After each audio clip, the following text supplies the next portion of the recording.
When you think of the medieval period, what comes to mind? Castles, kings, and knights? The medieval knight is an iconic figure whose image has endured for centuries.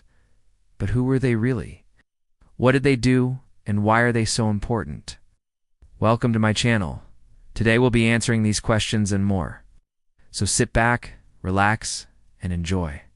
Before we get into who the knights were, we need to define a term. In medieval Europe, a knight was not just a generic soldier.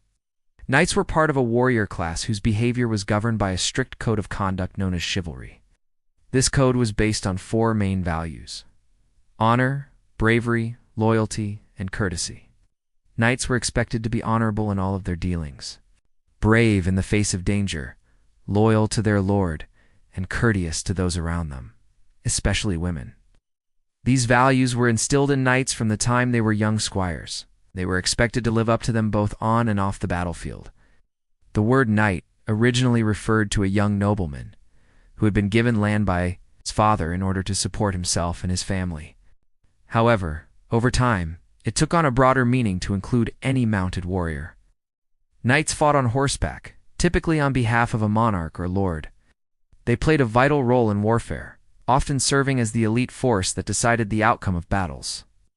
Their primary weapon was the sword, but they were also skilled in the use of other weapons, such as the lance, axe, and shield.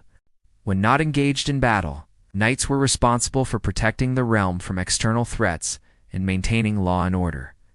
They were also expected to be generous patrons of the arts and learning, as well as devout Christians. Chivalry was not just a set of abstract ideals, it was a way of life for medieval knights. They were expected to follow a strict code of conduct in all aspects of their lives. For example, when a knight went into battle, he was expected to fight bravely and honorably, never surrendering or turning his back on his enemy. He was also expected to show mercy to those he defeated in battle, taking prisoners if possible and never killing unarmed or defenseless opponents. These rules may seem brutal by today's standards, but they were actually quite progressive for the time period. Chivalry helped to elevate the status of knights from that of common soldiers to that of a warrior aristocracy. It also served as a way of controlling their behavior and ensuring that they used their power responsibly. One of the most important aspects of chivalry was the relationship between knights and women.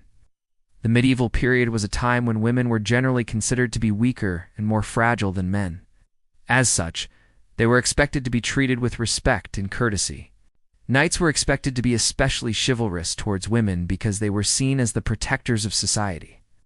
This meant being helpful and deferential, never striking a woman unless it was absolutely necessary, and always offering them safe conduct. Women were also expected to behave in a certain way around knights.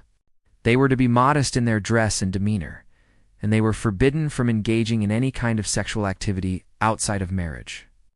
As the medieval era wore on, the role of knights began to change. The introduction of gunpowder weapons made knights and their armor obsolete. As a result, the age of chivalry came to an end as well. However, the legacy of the knights lives on in medieval literature, art, and culture. They continue to be seen as symbols of courage, honor, and bravery. Perhaps the most famous knights in literature are those of the Arthurian legend, such as Sir Lancelot, Sir Gawain, and the Lady of the Lake. These stories have been told and retold for centuries and have become a part of the Western literary tradition. Other famous knights include the Spanish knight Don Quixote and the French knight Roland.